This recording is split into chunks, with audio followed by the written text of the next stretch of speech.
Watch the avoidant live with that regret forever. You gave your heart to someone who didn't know how to hold it. You showed up.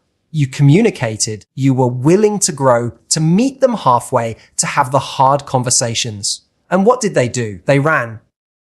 Not because you were too much, but because they couldn't handle real. They chose comfort over connection, distance over vulnerability, silence over effort. And now they have to live with it. Here's the thing about avoidant people. They don't realize what they had until it's gone. While you're crying over their inability to show up, they're numbing themselves, pretending they're fine. But slowly, it hits them. When the calls stop, when your name disappears from their notifications, when they finally realize you meant it, when you stopped chasing, that moment of realization, it comes late. But it cuts deep. And guess what? By then, you're already rebuilding. You're out there learning, leveling up, healing, becoming even more irresistible. Not for them, but for you. You're becoming the kind of person who no longer begs for breadcrumbs because you've learned you're worthy of the whole damn loaf. So let them sit in that silence. Let them remember the version of you they thought would always be there. Because the most powerful thing you ever did wasn't staying. It was walking away with your dignity intact. And now they get to live with the echo of your absence forever. You showed up emotionally. You were available. You didn't play games. You weren't trying to manipulate, control, or bait someone into loving you. You were just there, honest, open, ready to build something meaningful. You cared. You asked questions. You checked in. You brought your full self to the table. And the truth is, that's rare. Most people are afraid to do what you did. They fear rejection, vulnerability, intimacy. But you chose courage. You took the risk. You were willing to feel deeply for someone who barely knew how to handle the shallow end. They didn't reciprocate, not because you were too intense or too needy or too much. They didn't reciprocate because they weren't ready to show up for themselves, let alone for someone else. And that's the part we often get wrong. We internalize their emotional absence as a reflection of our own worth. We think if I had just been more patient, more chill, more likable, they would have stayed. But that's a lie we tell ourselves to make sense of the disconnect. The truth is, you can't outlove someone's avoidance. You can't fix their emotional unavailability by offering more of yourself. You can't love someone into healing if they're still committed to their own hiding. They pulled back slowly at first. Maybe they stopped responding as quickly. Maybe they started avoiding deep conversations. Maybe you could feel them shrinking in the space between your texts. And each time you noticed you tried harder, you softened your words. You gave them room. You tried to be easy to love, as if love should be easy for someone who runs at the first sign of closeness. You wanted to be understanding, to be patient, to give them space. But every inch you gave, they used to build a wall. And no matter how gently you approached that wall, they acted like your love was a threat, not a gift. Here's what most people don't talk about. Showing up emotionally is work. It takes strength to stay when things get tough. It takes maturity to have hard conversations. It takes self-awareness to recognize when you're triggered and still choose connection over defensiveness. You were doing the work, not just for yourself, but for the relationship. You were willing to grow through discomfort. You were ready to evolve, but you were dealing with someone who mistook emotional safety for suffocation. Someone who thought closeness was control. Someone who confused independence with isolation. So while you were building bridges, they were burning exits, not out of malice, but out of fear. Fear of being seen. Fear of not being enough. Fear of having to show up without the armor of detachment. You saw that. You sensed their fear, and still you stayed. Still you loved them. Still you tried, because that's who you are. Someone who leads with heart, someone who believes in connection, someone who doesn't abandon people just because it gets uncomfortable. And let's be honest, it hurt. It hurt to be the one giving so much to someone who didn't know how to receive. It hurt to see potential in a relationship while they only saw pressure. It hurt to be accused of asking too much when all you wanted was honesty and effort. But that pain wasn't caused by you being wrong or broken. It came from you being fully present with someone who was emotionally half there from the start. You showed up. That's not a weakness. That's a superpower. You have what most people are still scared to develop, the ability to care deeply and courageously. They may not have matched your energy, but you didn't lose anything by being real. In fact, you proved to yourself what kind of love you're capable of, and that's something they'll remember long after you're gone. Avoidant behavior is confusing. It's the kind of emotional push and pull that leaves you questioning everything, your words, your actions, your worth. 1 minute they're present, charming, maybe even affectionate. The next minute they're distant, cold, withdrawn. And in the absence of explanation, we fill in the blanks with self-blame. We tell ourselves, I must have done something wrong. Maybe I was too much. Maybe I scared them away. But the truth is, avoidant people don't back away because of something you did. They back away because of something they can't do. They can't sit with intimacy, not real intimacy. They can flirt, joke, and play the part. But when it comes to emotional depth, the kind where someone really sees them, they get uncomfortable. They start to feel unsafe, not because you are unsafe, but because their own wiring has trained them to fear closeness. They've likely learned somewhere along the way that vulnerability is dangerous. That if they let someone in, they'll lose control, lose independence, or worse, get hurt. So they protect themselves, they shut down, they build distance. And the more you care, the more they panic. This has nothing to do with your value or how lovable you are. You could be calm, collected, kind, and patient. You could follow every relationship rule out there. But it wouldn't matter because the issue isn't how you show love, it's how they receive it. An avoidant person interprets emotional closeness as a threat. When you get too close, they start telling themselves stories like, I'm going to lose my freedom, or they're going to expect too much from me, or if I let them in, they'll hurt me. It doesn't matter how safe and grounded you are, their fear is rooted in something deeper than logic. It's wired into their nervous system. So they run. Not from you, but from the mirror you hold up by simply being open. The hardest part is how personal it feels. When someone you care about starts pulling away, the natural response is to try harder. You reach out more, you give more. You try to make things easier for them. And when none of it works, you start shrinking yourself. You lower your expectations. You tolerate mixed signals. You convince yourself that loving them means accepting their detachment. But all you're really doing is training yourself to settle for emotional breadcrumbs. You're slowly abandoning your own needs to accommodate someone who doesn't know how to meet them. That's not love. That's survival mode. Avoidant people often don't realize what they're doing in the moment. They're not villains. They're not intentionally trying to hurt you. They're stuck in a pattern where closeness feels dangerous and avoidance feels safe. And while they're avoiding their own emotional discomfort, you're left doing the emotional heavy lifting for two. You become the one holding the connection together, trying to make up for the space they keep creating. And over time, that dynamic leaves you drained, anxious, and resentful. Here's what's important to understand: their avoidance is not a reflection of your inadequacy.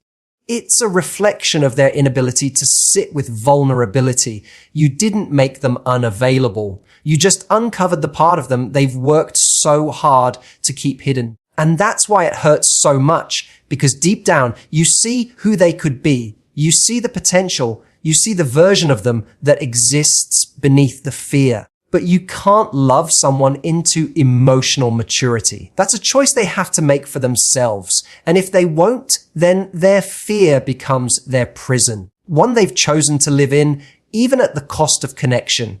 Regret doesn't always show up right away. Especially for someone avoidant, the realization of what they've lost doesn't hit in the middle of the goodbye. It hits in the silence that follows. At first, they feel relief. They think distance equals freedom. They believe they've escaped the pressure, the intensity, the vulnerability they were never ready to face. In their mind, they've escaped something they weren't equipped to handle. But time has a way of peeling back those protective layers, and slowly, what once felt like freedom starts to feel like emptiness. The absence grows louder. The silence turns from peace into an echo. And that's when it hits them. In the beginning, they convince themselves they made the right choice. They keep busy. They rationalize. They say things like, it was too much, or we just weren't compatible. They lean into distractions, work, casual flings, endless scrolling, anything to avoid that stillness. But they can't distract themselves forever. One day, they go to reach for their phone and there's no text from you. No message. No check-in. No warmth waiting on the other end of the screen. That's the first crack. Then they remember how you used to make them laugh, how you actually listened, how you noticed the things they didn't say. They start comparing every new connection to you, and suddenly what they pushed away becomes what they crave. Regret creeps in slowly. It's not a dramatic movie moment where they fall to their knees with tears in their eyes. It's more subtle than that. It's the empty bed, the inside joke they no longer have anyone to share with, the song that reminds them of the way you used to sing in the car. It's your birthday coming and going and realizing they don't have the right to reach out anymore. It's those small, sharp reminders that you were real and that they let you go. They think they'll find someone else who gives them what you did without making them feel the same emotional pressure. They hope they'll stumble into a connection that feels effortless. That doesn't challenge their fear of closeness. But what they learn, often too late, is that the depth you brought doesn't come around often. They discover that the emotional safety you offered, the kind that makes someone feel seen without judgment, isn't easily replaced. And while they avoided your love out of fear, they start to miss it out of need, not just for company, but for real soul, deep connection. They'll never admit it out loud, at least not easily. People who run from closeness also struggle to own up to their mistakes. But internally, they know they had something rare and real. They know you were willing to fight for them, even when they weren't fighting for themselves. And that knowing lingers. It shows up in quiet moments. It stays with them when they see someone who reminds them of you. It lives in the question, what if I'd been ready? What if I'd stayed? You don't need to witness their regret to know it's there. It's not your job to wait for it, to hope they'll come back changed. The truth is, by the time they fully understand what they had, you've already grown past them. You've healed. You've learned to give that same love to someone who can receive it. Or maybe you've learned to give it to yourself first. Either way, they're stuck in a loop of remembering while you're out living. And that's the irony. The very connection they feared is the one they'll long for, long after it's too late to get it back. Healing after being hurt by someone avoidant isn't just about getting over them. It's about reclaiming yourself. When you love someone who can't love you back in the way you deserve, you end up shrinking, adjusting, overanalyzing. You begin to question your instincts. Second, guess your needs, and sometimes even lose sight of your own value. So when it finally ends, when you finally let go or they pull away for good, there's this quiet devastation, but also a hidden opportunity. Because now you get to choose yourself in a way you never did when you were choosing them. It doesn't feel powerful at first. Healing rarely does.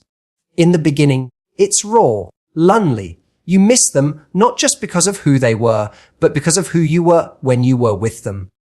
You miss the hope. You miss the version of the relationship that lived in your head, the potential.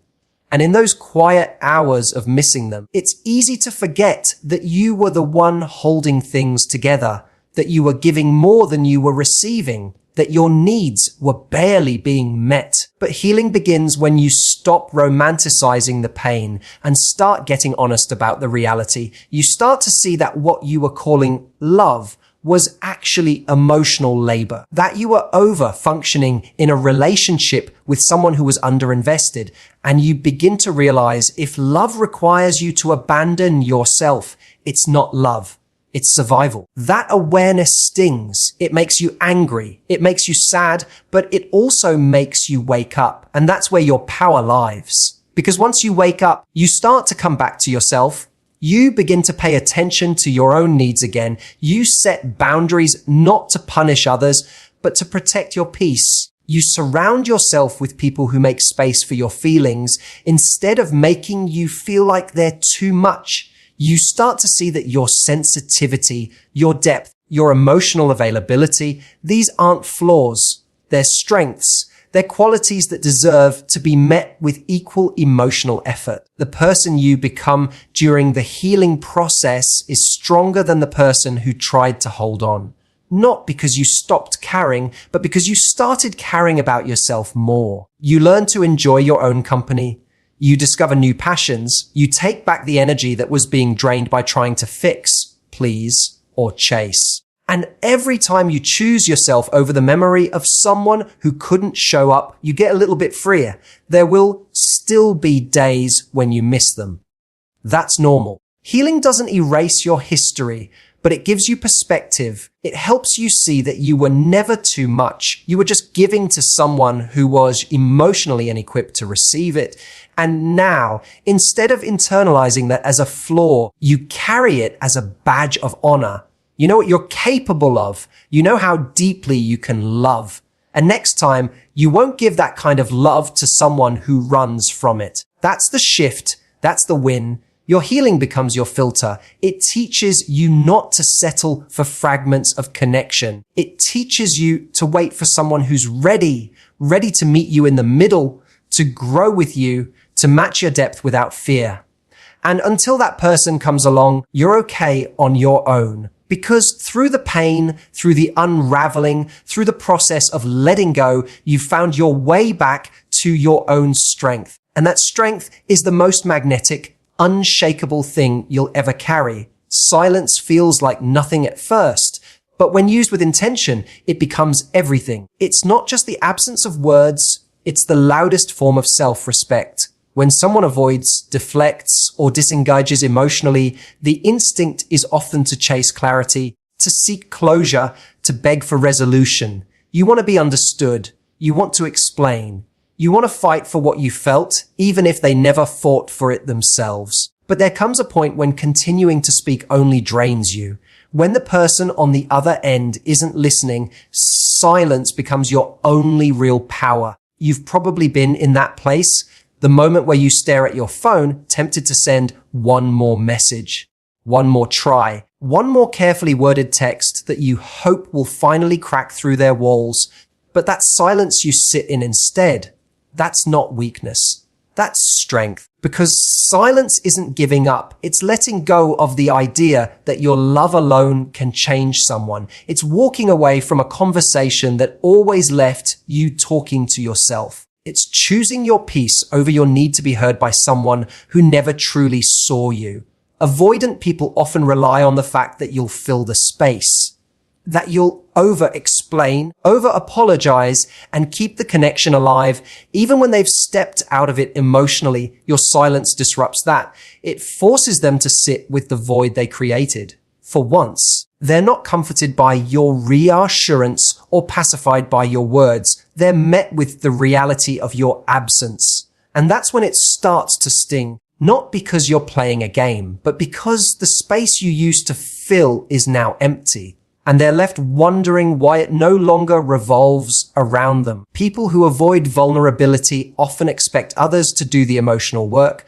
But when you go quiet, truly quiet, they're forced to confront themselves. There's no more noise to distract from their guilt, no more soothing from the person they hurt, no more reassurance to validate their avoidance, just space, stillness, and the echo of what they lost. That silence becomes their mirror. It reflects back all the places where they failed to show up. And unlike words, which can be dismissed or deflected, silence demands to be felt. You may not get to see their regret. They may never admit they were wrong. They might even pretend they've moved on, keeping up the same emotionally distant front they always had. But internally, they'll remember the moment you stopped chasing. They'll remember the last message that never got a reply, the call that never came, the apology they never earned. Your silence is not petty. It's a boundary. It says, I will no longer abandon myself just to make you comfortable. That's silence.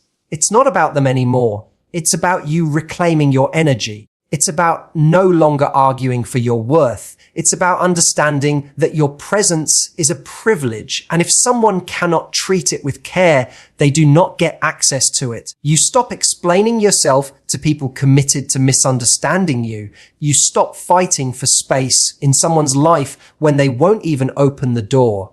In that space of silence, you start to hear your own voice again. The one that was drowned out by all the noise of over-giving, over-compensating, and over-functioning. You start to feel grounded. You start to feel peace. You begin to realize how much energy you were spending trying to convince someone to choose you, when really you needed to choose yourself. Silence becomes sacred. It's not the absence of connection. It's the presence of self-worth. It's you deciding that peace is more valuable than being misunderstood by someone incapable of understanding you in the first place. So let them live with it. Let them live with the memory of someone who didn't walk away bitter, but better. Let them live with the image of you, not begging, not chasing, not explaining, but rising. They thought you'd wait forever. They thought you'd always be available, but you chose your peace over their confusion. You chose truth over potential, and you chose you, which was the bravest thing you could have done. You didn't lose them. They lost you, the version of you that believed in them before they believed in themselves. And now they get to sit with the silence. You get to move forward with your head high and your heart intact. Thank you for giving your time, your heart, and your attention today. If this spoke to you, if you saw yourself in any of these words, just know this: your willingness to feel deeply is not a weakness, it's your power. Keep protecting your peace.